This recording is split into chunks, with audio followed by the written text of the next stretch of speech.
Today we're going to introduce a phone from Tecno named the Spark 9 Pro. Tecno is a brand that I'm sure no one is unfamiliar with. Their phones are selling very well in emerging countries and regions. The Spark 9 Pro is one of their new entry-level phones, which is available for only around $170. Interestingly, after using the Spark 9 Pro for a while, it gave me a new perspective on entry-level phones. Let's take a quick look at what's in the box for the Spark 9 Pro. A hard PC case. I really like this case because usually soft case will turn yellow after a while. PC cases do not. Then there's an 18-watt charger, card pin and charging cable, and a wired headset. Yes, it has a headphone jack. And there's an even rarer feature than the headphone jack, the message alert light. This is very useful on phones without AOD. In addition, the SIM card slot supports both dual SIM and SD card, and has a red rubber ring to prevent water and dust ingress, indicating that the Spark 9 Pro is to some extent waterproof. Even though it is sold at a low price, it does not use the micro:b charging port. The fingerprint recognition is also on the side instead of on the back, and it looks really good. The back and bezel are purely flat and the part of the hand grip is frosted. The logo and the slogan are on the right side. I prefer this way of putting them in the corner than the practice on enlarging the slogan. The camera module has only 2 circles, very simple. That's right, entry-level phone camera does not need to have much exaggerated design. Simple is the best.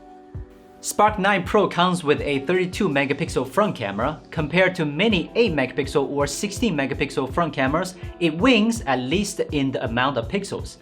And there's an AI portrait enhancer feature that will make your photos sharper even in low light conditions. It's not a gimmick, it really enhances the clarity of the photo. And its beauty mode, look at this photo, the mole is removed from the face. Its front camera even works with Super Night mode, which improves exposure and reduces noise at night. It also has a ring screen fill-in light, a message alert light that can be used as a front-facing flash, which is only available on some phones that focus on selfies. It simply turned my perception of entry-level phones upside down. It's not recommended to turn on the flash when it's very dark because your hair might blend in with the background. Many flagship phones have a front camera that can only record 1080p video, but this 32 megapixel front camera supports video recording up to 2K resolution.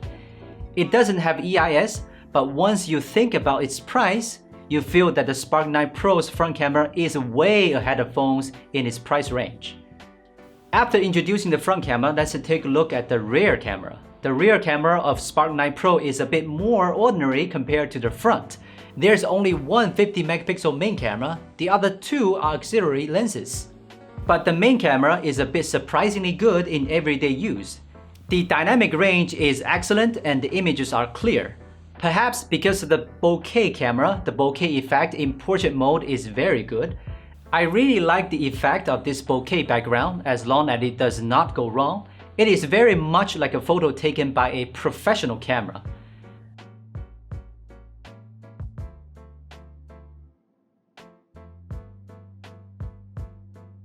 If the daytime photos are not too much better than other brands, then the photo in the dark night will surely surprise you. Night photos in auto mode are just like any other entry phone, easily partially overexposed, which is a normal performance at this price point.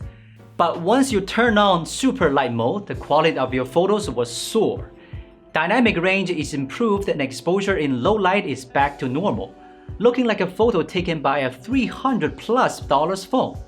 Generally speaking, entry-level phones can't do this, so it seems that Tecno has really worked hard on the night mode algorithm. By the way, the main camera of Spark 9 Pro also supports 2K 30fps video recording. Because there are no EIS, you better not record while walking. The screen of Spark 9 Pro is an FHD Plus LCD screen. This water drop LCD screen is the standard specification for entry-level phones. The processor is MTK's G85, also an entry processor, and PUBG can only be turned on at 30 FPS, but the good news is that the game frame rate is stable. And it's very power saving, which is a big 5000 mAh battery. 20 minutes of PUBG only consumes 4%, 30 minutes of TikTok consumes 4%, 1080p online video 5%. Anyway, I can't drain the battery in a day. Most of the startup phones we've seen are pretty much the same, except for slightly different designs, but the Spark 9 Pro is the only entry phone I've seen that focuses on selfies. And the rear camera is also so good that it's hard to believe this is an entry-level phone that only sells for $170. If you have high requirements for photos and selfies, then it's definitely worth buying at this price point. That's the end of the video. I'm Will from Gizmo China. We'll see you next time.